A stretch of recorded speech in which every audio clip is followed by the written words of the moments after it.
앞뒤로 좌우로 보시고 이렇게 인사하십시다. 하나님이 우리를 책임지십니다.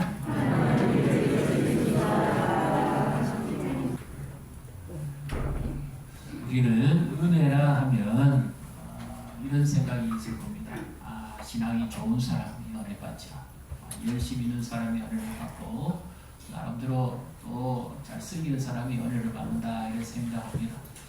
일부분은 맞지요. 또 우리가 실제적으로 은혜를 받을 때 그렇게 하나님 앞에 또 예배하고 섬기고 충성함으로 하나님께서 은혜를 또 많이 주셨어요. 또 직분을 세웠을 때 보면 그렇게 충성했을 때 하나님이 남다른 은혜, 생각지 못한 은혜를 주셨습니다. 그러면 이제 여기서 한 가지 우리가 생각해 볼 것은 예전에는 내가 건강하고 힘도 있고 열심도 할 수 있었는데 지금은 이제 그렇지도 못하고 이런데 하나님 나에게 은혜를 주실까? 내 가정이 지금 많이 여러 가지 어려운 형편에 있는데 하나님의 은혜를 주실까? 내 신앙도 코로나 이전보다도 좀 많이 좀 떨어졌는데 그래도 하나님의 은혜를 주실까? 어떻게 생각하십니까? 은혜는 누가 받을까요? 하나님은 은혜 베푸시기를 기뻐하십니다. 오늘도 하나님 우리에게 은혜를 베푸시기를 기뻐하시는 분인 줄 믿으시기를 바랍니다. 그래서 오늘도 우리에게 은혜 주시기를 기뻐하시는 주님을 만나시는 복된 예배가 되시기를 주님의 이름으로 축복합니다. 우리 한 주 지났어요. 그때 하나님께서 가장 공경에 빠져있는 야곱에게 일어나서 베델로 가서 너의 환난 날에 너의 메스의 낯을 피해서 도망가던 때에 너에게 나타났던 하나님께 베델에 가서 달을 쌓아라 그렇게 말씀하셨죠. 인생의 위기 때 보면 하나님이 먼저 우리에게 찾아옵니다. 야곱도 몰랐어요. 비로소 하나님이 그의 믿음의 눈을 열어주었을 때 그에게 은혜를 베풀어 주셨을 때 그때 자기의 형편을 알았습니다. 야곱은 이제 하나님을 만났죠. 은혜를 받았죠. 그러니까 이제 베델로 올라가야 됩니다. 환난 날에 하나님을 20년 전에 거의 30년 전에 만났던 그 하나님을 생각하면서 다시 올라가기를 원합니다. 야곱에게는 이제 별 문제가 없어요. 그런데 문제는 그 자녀들입니다. 자녀들이 아버지 야곱이 일어나서 베델로 올라가자. 나의 환난 날에 나를 만나 주시던 하나님께 베델에 가서 내가 달을 쌓기를 원한다.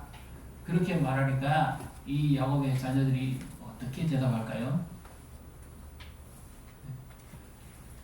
왜 하나님이 이 세겜에서는 은혜를 베풀어 주시지 못합니까? 이 세겜에서 지금 은혜를 베풀어 주셔야지 베델까지 가려면 자그마치 39.2km로 가야 될 때 한 최소한 가축을 거느리고 이렇게 형편을 생각하면 이틀 정도를 가야 되는데 그곳 갈 때까지 우리는 지금 다 죽을 수 있습니다. 상당히 지금 위급한 상황입니다. 여기서 꼼짝도 못합니다. 하나님이 건져주시려면 지금 여기서 은혜를 베풀어 주셔야지 왜 꼭 베델로만 가야 됩니까? 하나님이 우리의 여러 형편 가운데 은혜를 베풀어 주시려면 지금 은혜를 베풀어 주셔야지 그래야 건짐을 받지요. 회복이 될 거 아닙니까? 그런데 꼭 그 멀리까지 가야만 하나님이 은혜를 베풀어 주시느냐 말이죠. 가정에서 예배할 수 있고 너가 원하는 시간에 하나님 만나면 되지 꼭 교회에 모여야 됩니까? 이렇게 의무를 한번 달굴 수도 있겠습니다. 그보다도 더 심각한 것이 무엇인가 하면 이 야곱의 아들들이 들었을 때 아버지의 말이 이해가 안 됩니다. 왜냐하면 이 유목민들이거든요. 유목민들은 지금도 그렇습니다. 그들은 현금을 가지고 있지 않아요. 모든 재산을 금괴로 바꿉니다. 이 금괴는 위급한 상황에 자기의 생명을 담보로 바꿔줄 수 있는 그런 중요한 물건입니다. 근데 이 금괴를 다 버리고 가자고요. 이것은 어리석은 것이고 왜 하나님께 가는데 그 금덩어리 은덩어리를 다 버리고 가야 됩니까? 가지고 가면 안 됩니까? 어떻게 생각하십니까? 2절을 한번 보겠습니다. 2절 같이 읽습니다. 야곱이 이에 자기 집안 사람과 자기와 함께한 모든 자에게 이르되 너희 중에 있는 이방 신상들을 버리고 자신을 정결하여 너희들의 의복을 바꾸어 입어라. 여기 금덩어리, 언덩어리 이런 것들이 있는 줄 처음에 야곱은 알았지만 그것이 그들의 신상인 줄은 비로소 깨달았습니다. 하나님께서 그의 영의 눈을 열어주니까 자기들의 자녀들이 어떤 형편에 있는지 비로소 깨달았어요. 심지어 그의 아내 라헬은 아버지 집에서 나올 때 드라빔을 훔쳐 나가잖아요. 이 드라빔이 그들의 신상입니다. 이 오죽 이 라반이 그 자녀들이 떠나가고 야곱이 떠나간 것을 알았을 때 다른 것 때문에 쫓아오지 않았어요. 맨날 며칠을 쫓아온 이유가 바로 자기 집에 있는 드라빔을 야곱이 훔쳐갔다고 생각했기 때문에 쫓아올 정도였습니다. 드라빔이 그렇게 그들에게 중요한 겁니다. 손에 넣을 수 있는 것도 있고 또 세워서 이렇게 할 수 있는 것도 있는데요. 금으로 만든 것도 있고 심지어 이 역사가들에 의해서 좀 살펴보면 이 드라빔은요 라헬이 둘째 딸이잖아요. 근데 이 드라빔의 힘을 빌으면 첫째의 장자의 복을 누릴 수 있다는 겁니다. 그러니까 몇 갑절에 복을 받을 수 있다 하는 이런 이야기들이 그 당시 있었기 때문에 라헬이 아버지 집에서 그 밤에 도망쳐 나올 때 드라빔을 들고 나옵니다. 그러니까 형한테 지기 싫단 말이죠. 자녀는 레아가 많이 낳았지만 라헬은 갑절의 복을 받아야 되겠다. 이런 욕심이 있어요. 그런데 이제 이 자녀들이 그동안에 디나만 이 세겜 족속 이 영장에 물을 들어가지고 그 도시 문화에 휩쓸려서 이런 어려운 일을 당했는가 생각했는데 알고 보니까 표면적으로 드러난 것이고 내면적으로 이면에 감춰져 있는 것이 더 심각했습니다. 그 자녀들이 온갖 우상을 다 가지고 있는 거죠. 심지어 고대 여인들의 이 귀걸이는 부적으로도 사용했습니다. 애굽 물리지 부적으로 사용. 예수를 믿기 전에 여러 신상을 섬긴 분 집에 이제 예수를 믿고 제가 신방을 가본 적이 있습니다. 진열장 안에요. 정말 뭐 온갖 휘황찬란한 언덕거리부터 시작해가지고 이 모든 우상이 다 있더라고요. 그런데 이분이 두려워서 그것을 떼내지를 못해요. 부적 하나 못 떼더라고요. 겁이 나서 벌벌벌 떱니다. 그만큼 이 우상이 힘이 있습니다. 고린도전서 12장의 1, 2절 말씀에 보게 되면 너희가 전날에 예수를 믿기 전에 이방의 풍속을 따를 때 말 못하는 귀신이 끌면 끄는 대로 너희가 끌려갔다. 그렇게 말씀하고 있습니다. 귀신의 힘이 사람을 미혹하게 하고 그 영혼을 뺏어가 버립니다. 그래서 두려워서 이 우상 앞에서 벌벌벌 떨게 하고 떼어내지를 못하게 합니다. 지난번에 우리 영상 하나 보셨죠? 그 무속인이 제일 두려워하는 게 뭐든가요? 신주단지입니다. 신주단지를 잘못 건드리면 자자손손 망한다 그러죠. 단명한다고. 그러니까 우상의 물건은 정말 신주단지 다루듯이 대할 수밖에 없는 거예요. 아무것도 아닌 그냥 물건인데 그럼에도 불구하고 그것에 짓눌려가지고 꼼짝을 못합니다. 야곱의 자녀들이 그랬습니다. 온갖 금덩어리 언덩어리 신상을 손에 들고도 하고 가져가기도 하고 뭐 자기 장막에 세워두기도 하고 이러면서 복을 빌었던 거죠. 그들은 한마디로 말하면 영적으로는 완전히 황무했습니다. 근데 그동안에는 이 아버지 야곱이 힘이 없어서 자녀들에게 말을 못했어요. 아버지 가장이지만 영적 거리가 없었습니다. 왜? 아버지가 하나님으로부터 주는 은혜를 못 받았으니까. 힘이 미치지 못하는 거예요. 자녀들이 아버지의 말을 듣지를 않습니다. 지금 살아오시면서요, 어릴 때 자녀들이 애를 먹이고 하는 것은 귀엽게라도 봐주고 때로는 인내라고 하는데, 제일 어른들이 지금 힘들어하는 것이 있는데, 그것이 무엇인가 하면 나이 든 자녀가 늙으신 부모를 속상하게 하면 못 견딘다. 쓸 자리가 없다. 그만큼 실망이 없다.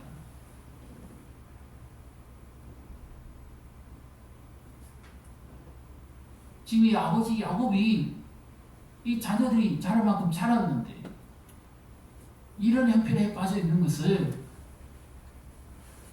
비로소 깨닫게 됩니다. 하나님이 야곱에게 찾아오셔서 은혜를 베풀어 주시는 순간부터 그의 눈이 열려서 자녀들의 영적 모습을 보게 됩니다.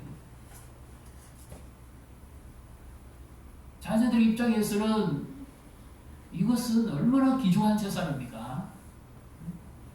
아버지 야곱이야 환난날에 베들에서 하나님을 만났든지 말았든지 이 자녀들은 못 만났거든요. 아버지 집에서 나서 거기서 목축하는데 같이 도왔고, 그리고 20년을 같이 지내고. 그러니까 아버지 하나님이지 나의 하나님은 아니잖아요.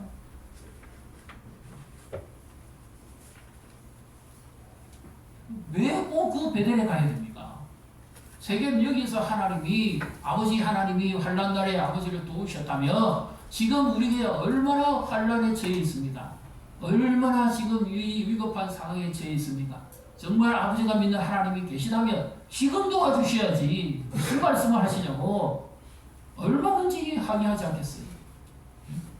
어떻게 모은 재산인데 성경을 34장 30절 같이 읽습니다. 야곱이 시몬과 너희에게 이르되 너희가 내게 화를 끼쳐 나로 하여금 이 땅의 주민이 곧 다른 족속과 그리스 족속에게 악취를 내게 하였도다. 나는 수가 적은즉 그들이 모여 나를 치고 나를 죽이리니 그러면 나와 내 집이 멸망하리라. 지금 이 세겜 족속은 전부 다 주변에 그리스 가나안 족속들의 일가입니다. 이 소문이 들렸어요. 그래서 사방에서 지금 이 야곱의 집안을 보유하고 기다리고 있습니다. 순식간에 들이닥쳤어. 완전히 지금 죽이려고. 이런 위기 선상이었어. 그래서 다른 나라 같으면 벌써 야곱이 머리를 써가지고 한때 두때 세때로 나누고 도망갈 기회를 찾지만 지금은 그럴 수가 없습니다. 심지어 야곱이 어느 정도의 머리가 짧도록 합니까? 그 세겜 족속들이 가장 좋아하는 것이 있어요. 이 야곱은 유목민이기 때문에 목축의 기술이 뛰어납니다. 그래서 이 세겜 족속들이 자기들끼리 성읍에서 서로 이야기하는 것이 그 앞에 나옵니다. 그들이 뭐라고 하냐면 이들은 목축하는 사람이니까 이들을 우리 성에 머물러 두면 그들의 가축도 우리의 소유가 될 것이고 그리고 우리의 딸들을 그들에게 시집 보내고 그들의 아들을 우리가 맞이하고 이렇게 해서 우리처럼 이렇게 그들과 같이 살아갈 수가 있다. 이런 이 마음들이 있을 정도입니다. 그러면 야곱이 위기가 오면 자기 자신을 내어놓고 내가 당신들의 가축을 기르고 이 목축을 하는데 내가 재산을 불러주겠다면서 뭐 예전에 그랬잖아요. 한 여인을 위해서 7년을 하루같이 내어놓고 애써본 적이 있잖아요. 지금 이 위급한 상황에 야곱 혼자라면 얼마든지 그럴 수 있습니다. 그런데 지금 문제는 자녀들이 이 자녀들은 도무지 야곱의 힘으로도 안 됩니다. 이 가정의 문제는 우리 사람의 힘으로 할 수가 없어요. 그래서 하나님께서 시편 120편, 128편에 보면 가정의 문제와 자녀들은 누구 손에 있다고 합니까? 하나님이 은혜를 베풀어 주시다. 이 자녀는 내 마음대로 안 돼요. 하나님의 은혜의 영역 안에 있습니다. 자녀는. 이 난감한 일이 벌어졌어요. 어떻게 이 위기를 대처해 나갑니까? 하나님께서 야곱에게 찾아오셔서 은혜를 베풀어 주시자마자 야곱에 힘이 생겼습니다. 능력이 생겼어요. 그 순간에 이 야곱의 자녀들이 아버지의 말씀에 순종합니다. 이 두렵고 위기적 선상에서 그들이 그 말씀을 따라 움직이기 시작하는 거죠. 마음을 새롭게 하고 의복을 바꿨다는 것은 성결하게 하고 하나님 앞에 나아가는 자가 회개하는 심령으로 그렇게 나아가는 것을 말하는 거죠. 하나님 앞에 예배하러 나갈 때 정결한 마음, 깨끗한 심령으로 나아가요. 우리가 예배하기 전에 회개 기도를 하고 참회 기도를 하며 사제의 은총을 입는 것이 바로 이와 같이 중요한 것입니다. 그러면 이제 이 자녀들이 한 가지 의문이 생깁니다. 과연 우리를 누가 책임져 줄 것인가? 아버지 야곱이 하는 대로 하면 정말 하나님이 우리에게 은혜를 베풀어 주실 것인가? 이 문제가 그들에게 생기죠. 오늘 우리에게 있어서도 마찬가지입니다. 하나님이 정말 나에게 은혜를 베풀어 주실까? 내가 믿은 지도 얼마 안 됐고 나는 그만큼 열심도 없고 옛날 같지도 않는데 하나님이 정말 나를 사랑하시고 은혜를 베풀어 주실까? 이 3절, 4절을 같이 읽습니다. 우리가 일어나 베델로 올라가자. 내 환난 날에 내게 응답하시며 내가 가는 길에서 나와 함께 하신 하나님 앞에 내가 거기서 제단을 쌓으려 하노라 하매 그들이 자기 손에 있는 모든 이방 신상들과 자기 귀에 있는 기본이들을 야곱에게 주는지라. 야곱이 그것들을 세겜 근처 상수리 나무 아래에 묻고 뭐지 내어놓을 수 없는 거예요. 근데 그것들을 다 내려놓았습니다. 왜? 하나님의 은혜가 임하니 무엇이 진정한 가치고 보배라는 것을 비로소 깨닫습니다. 눈에 보이는 금덩어리, 언덩어리 이것이 내 생명을 보존하는 것이 아니구나. 내 인생을 이것들이 책임지는 것이 아니구나.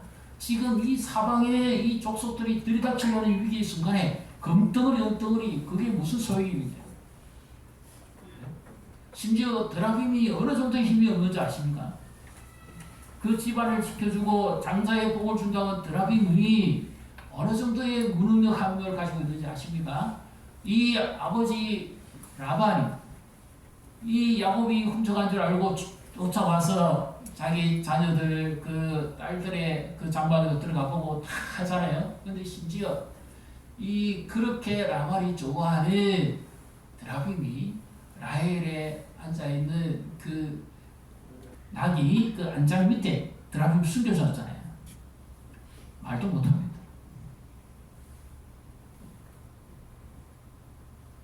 드라빔이 정말 신 같으면 라반에게 이야기를 해줘가지고 내가 여기 있다고 이야기해야 되잖아요.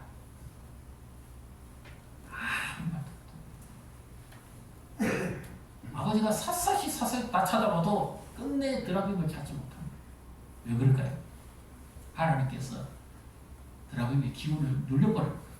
꼼짝도 못하게.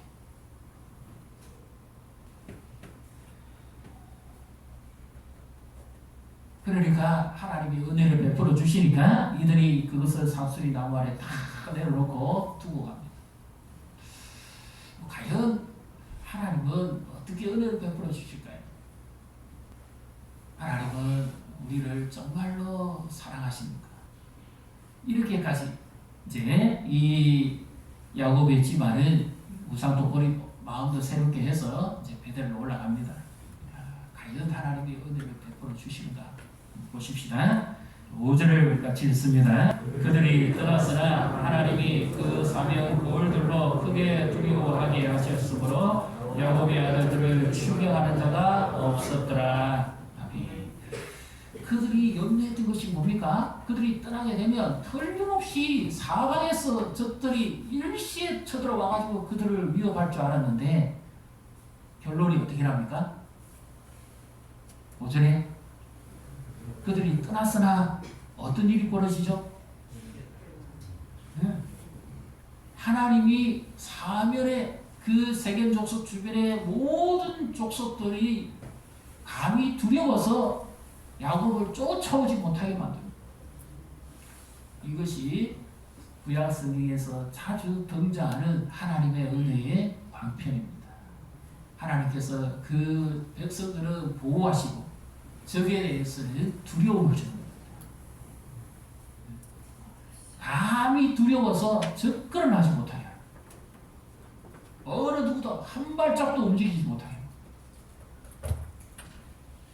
그렇게 걱정하고 두려워했던 위기적 상황이 이방 신상을 버리고 마음을 하나님께로 돌이켰을 때 하나님께서 역시 그들에게 은혜를 베풉니다. 부유한 집안에서 자랐습니다. 나름대로 지식도 있고 아주 준비가 잘 된 청년이 있었는데 그가 교제하는 남자는 정말 집안이 어려웠습니다. 아버지가 사업하다가 빚을 많이 졌고 또 그 빚덩어리 빚 갚는데 자녀들이 고생을 너무 많이 했습니다. 심지어 너무 힘들어서 산속에 가서 움막을 짓고 살아야 될 정도로 힘든 때도 있었습니다. 그런데 두 청춘 남녀가 교제를 하는데 집안은 볼 게 없어요. 참 이 문제입니다. 이 실제적 결혼 생활을 그냥 이론적으로 할 수는 없잖아요. 감정만 가지고 할 수 없죠. 실질적인 생활을 겪어야 되는데 어려우면 예상이 되잖아요. 더군다나 어른들도 있고 시동생들도 있고 이 시부모 될 사람들은 너무 힘이 없고 그렇습니다. 한참 망설이고 있는데 어느 날 이 자매가 굳은 마음으로 결정을 하게 되는 계기가 있습니다. 그래서 이제 그 집에 시집을 가서 많은 사람들이 물어봅니다. 아니 왜 그 좋은 출신 자리도 있고 훨씬 더 그 유력한 집안도 있고 많은 사람들에게 이 선을 봤을 텐데 소개가 들어왔을 텐데 왜 저렇게 힘든 집안에 구태에 가서 시집간 이유가 뭐냐 이렇게 물었을 때 이 사람이 하는 이야기가 아주 우리의 마음에 감동을 줍니다. 고생은 분명히 눈에 보였어요. 정말 힘들게 한동안 고생했습니다. 그런데 시집을 가기로 마음먹은 결정적인 이유는 바로 이 말 때문이었습니다. 하나님이 내가 책임진다 그랬다. 우리의 인생은 누가 책임집니까? 하나님이 책임집니다. 시동생도 많고 시동생을 심지어 학교까지도 다 마쳤기 때문에 뒷바라지까지 해야 될 정도였습니다. 그런 고생을 하면서도 이 자매는 끝까지 하나님이 책임진다고 하는 그 약속의 말씀을 붙잡고 살았던 거지. 그랬더니 그 어렵고 힘든 집안이 점점 일어서게 되고 무엇보다 이 사람의 신앙이 빛을 발하니까 가정이 회복이 되고 기쁨이 넘칩니다. 그래서 안 믿던 가족들도 예수 믿게 되고 이런 일들이 막 생기니까 많은 사람들이 관심을 가지게 되는 거죠. 우리의 자녀를 누가 책임질 수 있습니까? 하나님이 책임집니다. 하나님이 그들에게 은혜를 베풀어 주시다. 우리의 자손을 누가 책임집니까? 금덩어리, 은덩어리가 책임집니까? 드라빔이 이방 신상이 책임집니까? 책임 못 집니다. 자녀의 미래는 누구 손에 있습니까? 우리 자손의 미래는 누구 손에 있습니까? 하나님의 손에 있습니다. 하나님이 책임져야 돼요. 우리의 인생은 누구 손에 있습니까? 2023년에 누가 우리를 책임지고 인도해 갈 수 있습니까? 내 계획입니까? 내 젊음이고 내 패기입니까? 내 지식입니까? 내가 가지고 있는 소유입니까? 아닙니다. 하나님이 나를 책임졌습니다. 이사야 43장 1절만 같이 함께 찾아서 읽도록 하겠습니다. 야곱아, 너를 창조하신 여호와께서 지금 말씀하시느니라. 이스라엘아 너를 지으시리가 말씀하시느니라. 너는 두려워하지 말라. 내가 너를 구속하였고 내가 너를 지명하여 불렀나니 너는 내 것이라. 아멘. 여기 지금 야곱아 놓았지. 야곱 본성을 따라 살아가는 사람 대표적인 말씀입니다. 우리의 근본이 어디서부터 나왔느냐? 하나님이 창조하셨습니다. 하나님이 지으셨습니다. 하나님이 우리를 만드셨습니다. 그래서 그 하나님이 우리의 어떤 분이 됩니까? 아버지. 아버지가 책임진다. 야곱의 가정은 야곱이 책임 못 졌어요. 근데 하나님 아버지가 책임을 집니다. 하나님께 돌아왔을 때 이방 문화에 익숙하고 이방 신상에 길들여 있는 그 자녀들을 야곱이 책임 못 집니다. 그들의 우상을 버리고 하나님께 돌아왔을 때 하나님이 책임집니다. 그 위기적 선상에서 하나님이 어떤 분인지를 비로소 경험하게 하십니다. 하나님이 은혜를 베푸시는 거죠. 너는 내 것이다. 너는 나의 소유다. 이 말은 특별한 나의 보배다. 이 뜻입니다. 그래서 하나님이 우리를 결코 손에 쥐시고 놓치지 않습니다. 하나님 우리를 꽉 붙들고 우리를 책임지는 줄 믿으시기를 바랍니다. 어떤 어려움과 위기 선상이 있습니까? 어떤 형편에 있습니까? 하나님이 책임지십니다. 하나님이 은혜를 베풀어 주시면 하나님이 우리를 붙잡아 주시고 책임지십니다. 그래서 은혜는 열심히 하고 잘할 때만 은혜를 받을까요? 은혜는 아까 어디서 나왔죠? 은혜는 한방연에서만 나옵니까? 35장 5절에 은혜는 사방에서 옵니다. 은혜는 예측불허예요. 하나님이 우리를 왜 사랑하시는지 한마디로 정리할 수 있습니다. 그건 은혜입니다. 내가 사랑받을 조건과 자격이 있어서가 아니고 하나님이 우리에게 은혜 베푸시기를 기뻐하시기 때문에 하나님이 한마디로 말하면 하나님이 좋았습니다.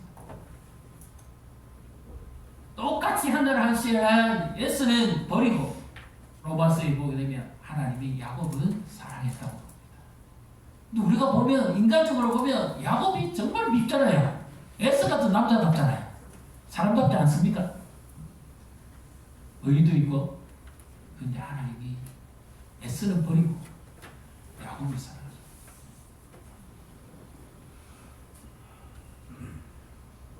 이것이 은혜입니다. 하나님께서 은혜를 베풀어 주시면 사방에서부터 은혜가 몰려옵니다. 두려워하는 것도 멈추고 걱정하는 것도 막아주시고 모든 일에 하나님께서 책임지십니다. 걱정하지 마십시오. 옆에 분 보시고 이렇게 인사하십시오. 걱정하지 마십시오. 하나님이 책임지십니다. 2023년에 우리가 염려하고 걱정하는 것이 있습니다. 그러나 하나님께서 우리에게 우리 자녀와 자손들을 책임지시고 하나님이 축복하시는데 이런 복을 주시기를 원합니다. 자, 우리 시편 112편 1절부터 3절 한번 같이 읽도록 하겠습니다. 할렐루야. 여호와를 경외하며 그의 계명을 크게 즐거워하는 자는 복이 있도다. 그의 후손이 땅에서 강성하며 정직한 자들의 후손에게 복이 있으리로다. 부와 재물이 그의 집에 있으며 그의 공의가 영구히 서 있으리로다. 하나님의 은혜를 베푸면 안전됩니다. 하나님의 은혜를 베풀면 회복됩니다. 하나님의 은혜를 베풀면 책임집니다. 하나님이 은혜를 베풀면 고침을 받습니다. 시편 112편 5절에도 나오죠. 은혜를 베풀며 하나님이 은혜를 베풀어 주시고 그렇게 하는 모든 자는 하나님이 책임지십니다. 그래서 이제 우리도 이 야곱의 자녀들이 이걸 내려놨죠. 그들이 좋아했던 검덩어리, 언덩어리, 우상을 다 내려놨습니다. 그들의 가치를 다 내려놨습니다. 진정한 가치가 바로 누군지를 비로소 깨달았습니다. 하나님이 진정한 나의 보배고 하나님이 진정한 나의 가치다 하는 것을 비로소 깨달았습니다. 영적 눈이 열렸습니다. 그렇다면 우리도 은혜 받으려면 어떻게 하면 하나님 앞에 마음을 돌이키고 뜻을 정해 우리의 생각을 내려놓고 내 가치를 내려놓고 하나님이 나의 최고의 가치를 받아들이고 결단하십시오. 이제 1월이 지나갑니다. 2월에 꽃연출이 있지만 이제 우리의 영적 기상을 좀 이렇게 회복하시고 한 주에 아무리 안 나오셔도 한 새벽에 한 3번 정도는 나오시기 바랍니다. 토요일에 우리가 기도하는 날로 잡으시고 수요일 저녁에 오시고 그래서 한 주에 3번 정도만이라도 내가 하나님께 은혜를 받고자 하는데 그래도 어느 정도 하나님 앞에 영치 불구하더라도 하나님 저를 좀 불쌍히 여기서 은혜를 베풀어 주십시오. 그럼 뭐가 있어야 되잖아요. 하나님 앞에 우리가 새벽을 좀 깨우고 기도하기로 좀 작정을 해주십시오. 그리고 은혜의 통로에 함께 들어가시는 목장 모임에 들어가셔서 함께 말씀을 나누고 기도하면 거기도 은혜가 임합니다. 내게만 임하는 것이 아니라 내 옆에 있는 분에게도 은혜가 임할 수 있어요. 그러면 은혜가 불이 붙습니다. 기도가 안 되는 분도 같이 기도하면 힘을 얻을 수 있어요. 그래서 함께 모여 기도하는 것이 중요한 것이 바로 이런 겁니다. 도무지 형편상 그래서 안 되겠다 싶으면 하루에 30분만이라도 하나님 앞에 말씀 들고 나가서 주셨던 말씀 붙잡고 아니면 굿기를 하시든지 이렇게 해가지고 하나님 앞에 나아가십시오. 은혜는 하나님과 얼굴을 대면할 때 임하는 것입니다. 침상에 누워서는 은혜가 안 임합니다. 무릎을 꿇어야 은혜가 임합니다. 은혜의 통로와 함께 할 때 은혜가 갑자기 임합니다. 언제 은혜가 임할지 우리 중에 아무도 아는 자 없습니다. 은혜는 순식간에 하나님이 기뻐하시고 들이닥칩니다. 사방에서 들이닥칩니다. 가정에서, 자녀에서, 내가 격려하는 곳에서, 일터에서, 교회에서 하나님이 은혜 베푸시기를 기뻐하시면 그 은혜를 막을 자가 아무도 없습니다. 그래서 지금은 우리가 은혜 받을 만한데요. 지금은 구원의 날입니다. 지금 은혜 받을 만한데 하나님을 찾으면 하나님께서 책임지십니다. 하나님이 책임지시면 되는 거 아닙니까? 사람이 책임지도 어느 정도 효과가 있는데 하나님이 책임지는 인생 두려울 게 있습니다. 하나님이 책임집니다. 내 자녀 누가 책임집니까? 하나님이 책임집니다. 힘들고 고통스러운 자녀가 나중에 더 잘 된다니까요. 은혜를 받으면. 이와 같은 은혜 받고 은혜의 통로가 되고 하나님의 역사에 동참하는 이와 같은 복을 누리시기를 주님의 이름으로 축복합니다.